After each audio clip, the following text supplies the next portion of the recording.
Baik, ketemu lagi dengan Mufid di sini. Sesi kali ini saya masih membahas tentang kelas poin dan ini adalah part keempat. Jadi sudah saya bahas semuanya. Bagi yang belum pernah nonton atau belum pertama kali nonton, saya sudah bahas di part 1 tentang fitur kelas poin, part 2 tentang fitur anotasi dan presentasi, fitur ketiga tentang polling draggable object dan browser, dan kita bahas semuanya sudah di video sebelumnya tentang perangkat presentasi. Sesi kali ini saya akan bahas tentang fitur-fitur yang ada di bagian atasnya, yaitu fitur-fitur tentang interaktif quiz yang ada di kelas poin. Kita akan bahas di semuanya di video kali ini. Ini adalah video ke-443. Baik kawan-kawan yang menginginkan video pertama sampai dengan video terakhir, insya Allah satu hari satu video tutorial, cek aja di Instagram saya. Ini di atas. Di follow ya. @mufidmasruhan. Bagi kawan-kawan yang pertama kali mampir di channel ini adalah channel pendidikan. Saya coba dedikasikan satu hari satu video tutorial. Remeh bagi kita, bisa luar biasa bagi sesama. Yuk, kita mulai aja. Video ke-443 ini. Fitur interaktif quiz di kelas poin versi 2, part 4.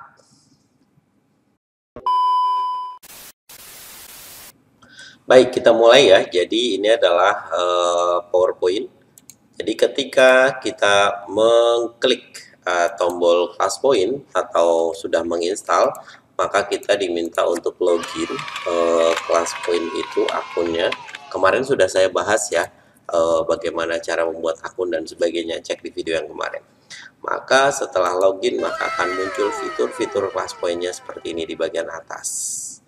Dan yang kemarin kita bahas adalah ketika di slideshow, maka di sini muncul fitur ininya. Ini sudah kita bahas semuanya di bagian bawah kemarin ya. Yang akan kita bahas adalah fitur interaktif quiz yang ada di atas di sini. Jadi interaktif quiznya itu ada 8.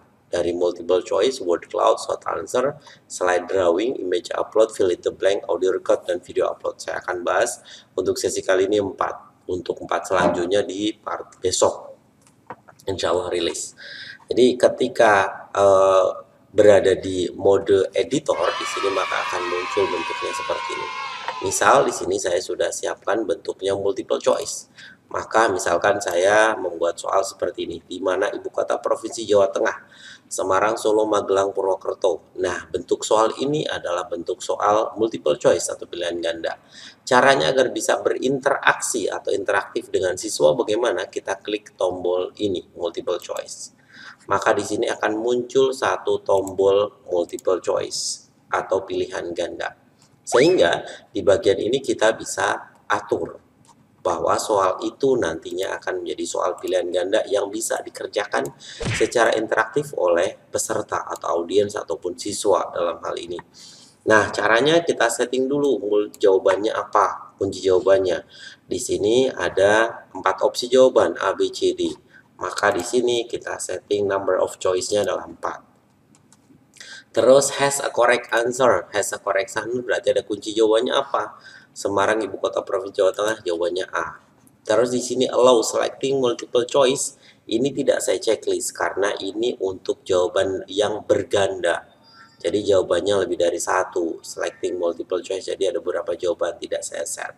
Terus quiz modenya saya checklist. Tujuannya untuk apa? Di sini ketika quiz mode saya checklist, maka di sini akan muncul bahwa tingkat kesulitan soal itu apa? Mudah, sedang, ataupun susah. Kalau sedang berarti intermediate, bintang 2, bintang 3 berarti difficult. Ini karena soal mudah berarti easy saja. Sudah, settingan di bagian bawahnya diambil secara default saja nggak apa-apa. Ini berarti nanti pada saat tiap soal ada bentuk seperti ini. Misalkan set as default, klik seperti ini. Misalkan kita setting ketika slideshow maka akan langsung jalan, ataupun minimize ketika sedang aktivitas Windows semuanya akan hilang, akan terminimize, ataupun kita bisa set countdown timernya atau waktunya per slide soal ini. Jadi kita bisa atur waktunya 30 detik sampai 10 menit per tiap soal. Jadi satu soal satu slide ya. Oke. tipe apa namanya, pilihan ganda atau multiple choice saya anggap sudah. Settingannya hanya seperti ini. Yang bagian bawah tidak saya set apa-apa ya. Jadi saya tidak pakai countdown timer, saya tidak pakai minimize ataupun start activity with slide. Tidak saya centang apapun. Ini pun sudah cukup membantu, sudah memudahkan kita. Oke, lanjut yang kedua. Prakteknya nanti ya. Yang kedua kita menggunakan word cloud. Word cloud berarti kata awan. Kata awan bentuknya berarti misalkan saya kasih soal, tadi pagi sarapan apa? Kata awan mirip seperti fitur yang lain, di Quizizz juga ada, di Mentimeter juga ada. Jadi nanti semakin banyak orang yang menjawab yang sama, maka teksnya akan semakin besar.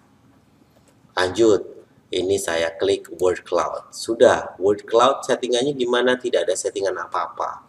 Misalkan saya akan batasi jawaban peserta itu hanya 5 kali submission saja. Berarti ini 5. Kalau peserta hanya boleh mengerjakan atau mengisikan 1 kali, ini dibatasi menjadi 1.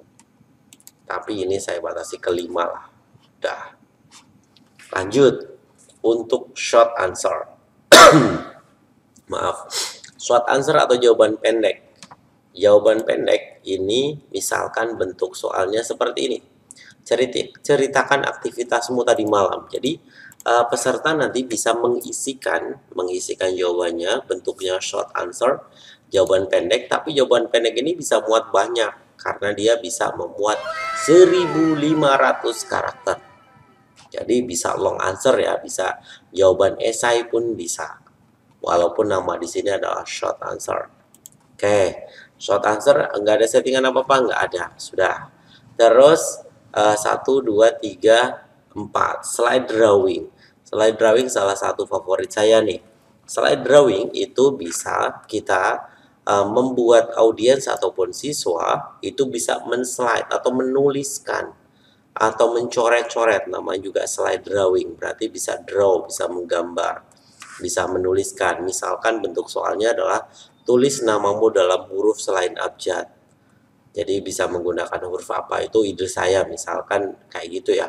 Berarti bentuk soalnya adalah slide drawing. Nih, settingannya gimana? Nggak ada settingan apa-apa. Oke, terus cara bermainnya bagaimana? Cara bermainnya adalah kita harus slideshow kan dulu, karena ini di menu editor. Ketika di menu editor, maka siswa nggak bisa melihat ini, atau audiens tidak bisa melihat.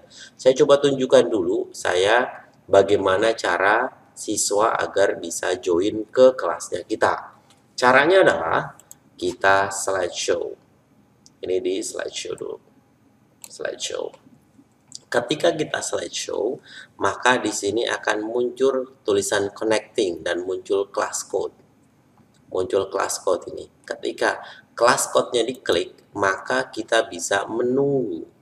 Kita bisa menunggu siswa, menunggu audiens. Lewat mana? Lewat link yang ada di sini. Nah, linknya sementara ini menggunakan new.classpoint.app, tapi nantinya new ini tidak ada ya. Nantinya menjadi classpoint.app.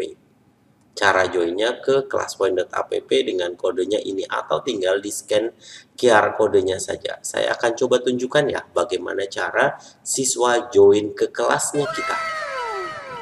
Baik, di sebelah kiri ini adalah handphone saya ya. Ini layar handphone saya yang saya pegang.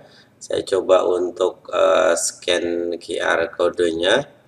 Nah, di sini saya tinggal arahkan saja ke QR kodenya.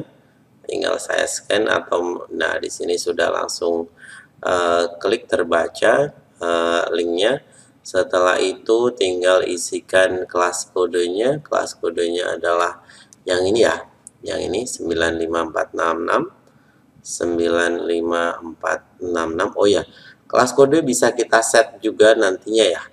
Kelas kode bisa kita set juga nantinya untuk kelas secara khusus nantinya. Saya akan bahas di video selanjutnya deh. Ini saya sudah join HP saya yang sebelah sini sudah join, di mana sudah join ada 4 orang. Ini sudah join orang-orang yang di kelasnya saya. Nah, karena di sini hanya putih saja, maka tampilan di sini pun cuma putih.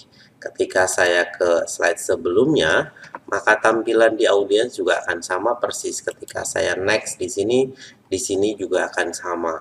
Jadi, tanpa menggunakan aplikasi apapun, audiens bisa interaksi dengan kita atau melihat paparannya kita. Ini belum interaksi dua arah ya. Sekarang yang dua arah, karena yang kita bahas adalah interaktif quiz. Oke, di bagian sini tadi yang bentuknya adalah bentuk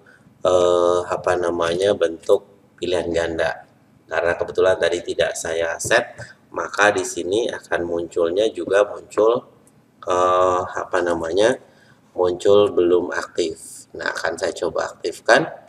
Ini multiple choice, berarti berjalan waktu. Nah, di tampilan anak-anak di sini ada muncul soal dan muncul opsi jawabannya. Misalkan ini mengerjakan dan mengirimkan. Saya coba kerjakan, misalkan saya jawabnya A, saya kirimkan. Maka di sini akan muncul hasilnya ini, responnya peserta. Kalau mau tidak dimunculkan di hadapan anak-anak yang lain, jawaban-jawaban teman-temannya, maka responnya ditutup. Sehingga di sini hanya muncul titik-titik ini aja.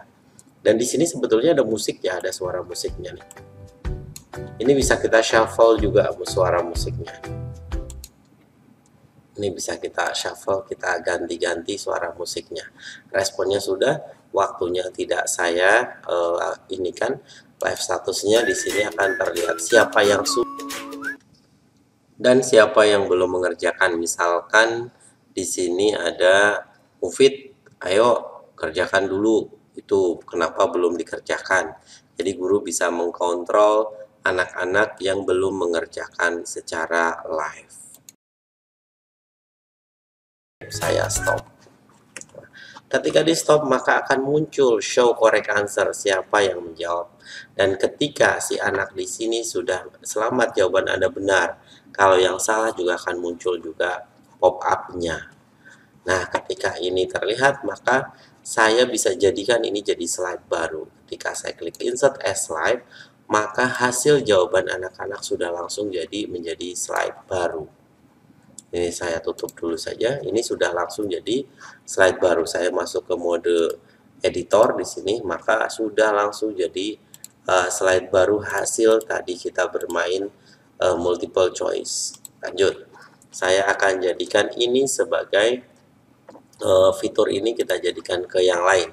Ketika hasil yang tadi, hasil ini hasil dari kuis yang barusan, view respon di sini terlihat, maka di bagian sini akan terlihat ada activity-nya. Saya bisa tunjukkan jawaban yang benar ataupun quiz summary-nya. Di bagian quiz summary di sini, maka kita bisa mendapati quiz responnya, orangnya siapa, terjawab berapa, dan seterusnya. Dan kita bisa download reportnya. Download reportnya nanti berbentuk Excel. Download report. Jadi akan terdownload reportnya secara komplit dalam bentuk Microsoft Excel dan sudah terkotak-kotakan dalam bagian-bagian tertentu. Summary-nya di sini kuis 1 dan seterusnya akan terlihat. Ketika jumlah kuisnya ada banyak pertanyaan, maka di sini juga akan berjejer. Akan saya bahas di next saja lah, biar tidak campur-campur. Lanjut. Saya mau masuk ke fitur yang kedua, yaitu tadi bagi sarapan apa, misalkan word cloud di sini. Saya bisa, karena tadi saya batasi sampai dengan 5, maka di sini saya bisa tuliskan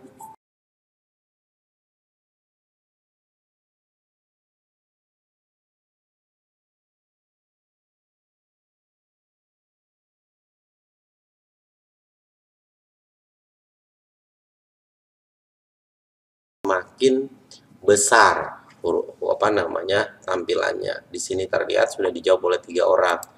Yang jawab bakso, Nasgor 1 orang, siapa, dan seterusnya. Kita juga bisa menambahkan word di sini pada orang, pada siswa atau audiens. Ini juga bisa dijadikan slide. Oke, lanjut ya.